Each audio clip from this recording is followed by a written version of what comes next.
the Washington Serpentarium. We have all kinds of cobras to show you. And they don't have their venom anymore. We take their venom glands out surgically, but they still have their fangs, so we won't get too close. But the fact is, he's afraid of people. He's very shy. He just wants to get away. Come on, big scary cobra. Ooh. This is Scott Peterson, former owner and founder of the Monroe Reptile Zoo, a herpetologist who spent years traveling the globe studying reptiles and other wildlife to educate and entertain people of all ages.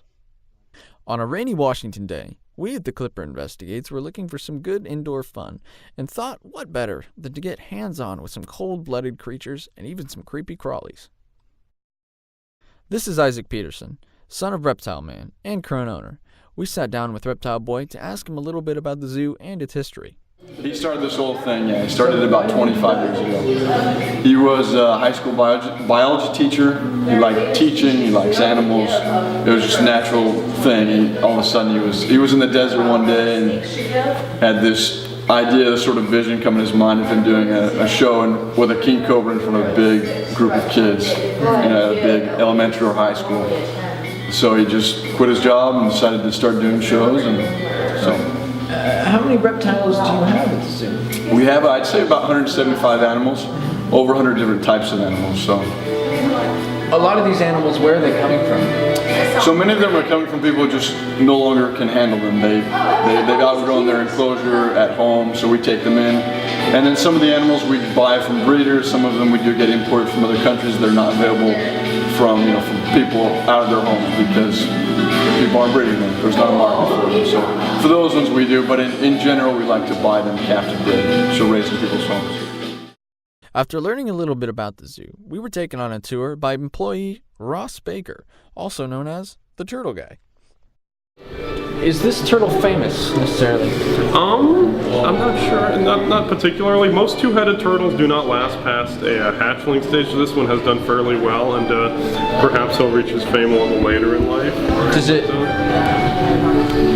poop twice as much? He eats twice as much, but that's only because he's hungry. It all goes to the same stomach, so poops the same amount. This is Barnabas. He's been with us about 25 years now. Okay. But he is one of the most intelligent reptiles I've ever had the pleasure of working with. And stand-up fella.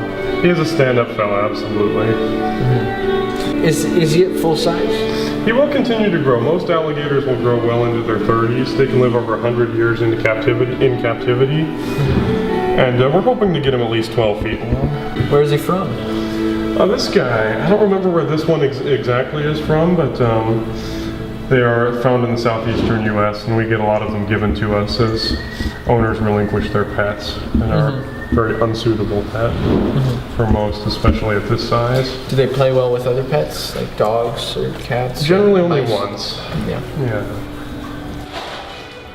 Snake, this is a 220, maybe even larger now, anaconda we've had for several years now.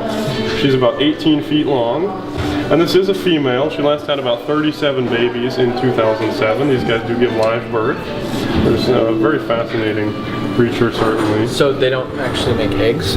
They make eggs and hatch them inside them would be the simplified way of putting it. So it's not a mammal by any means, but all the boas, except for a few species, will give live birth. Okay. And to sustain her during that time, she did try and eat her mate, which is why we only have one in here now. Where's her husband? Or are they married? Not anymore. Things didn't go well after that attempted cannibalism, so as can be expected, unfortunately. So this is the anaconda that will eat humans, or feast on humans? It could, potentially. There is some evidence of that. So do you have these here? I'm hoping to get some of those in the future, but that may be a ways off. Okay. When did you learn to speak to the reptiles? It's been a while. You kind of pick it up over time, certainly. So the snake's not as communicative. Iguanas, fairly social, actually. So some of these more social reptiles can certainly have more of a bond with the keeper. Can I try? Yeah, go ahead. Hello. He doesn't. In the cold shoulder. Hello. Are they treating you okay here? Now that I've learned a little bit about the creatures that the zoo has to offer, as well as picked up a little bit of parcel time, I was ready to get hands-on with these cold-blooded animals. So how do these kill their prey?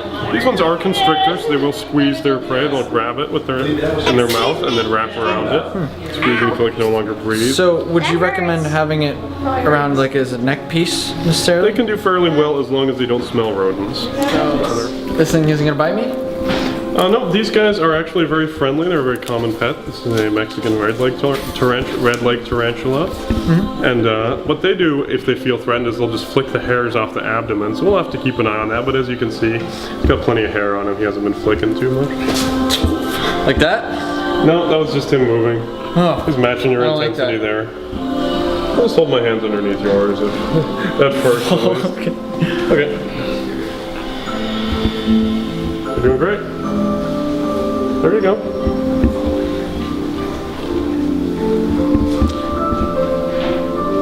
Yeah.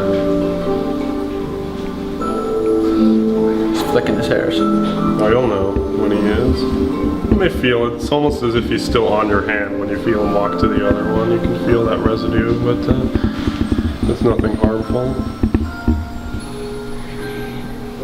So this is terrifying.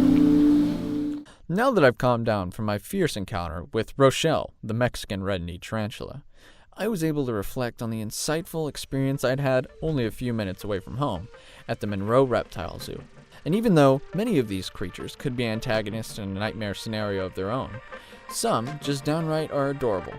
So, thanks for joining the Clipper Investigates, as we learned that even though many of these creatures may be cold-blooded, they still have big hearts. I'm Christian Zerbel. See you next time.